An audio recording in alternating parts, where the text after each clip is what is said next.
Let's see how to adjust letter spacing in Canva. For this example, I'm going to choose poster. You can open any design we want. Next, we need to go to the left-hand side and click on text.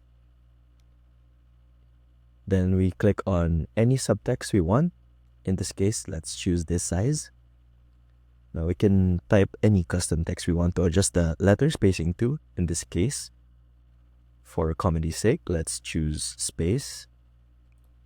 Now to adjust the letter spacing on this text box, all we need to do is click on it and click here. On the top hand side, we look for the spacing option. We click this, then we can see the letter spacing option. Here we can decrease the letter spacing. We can also increase the letter spacing.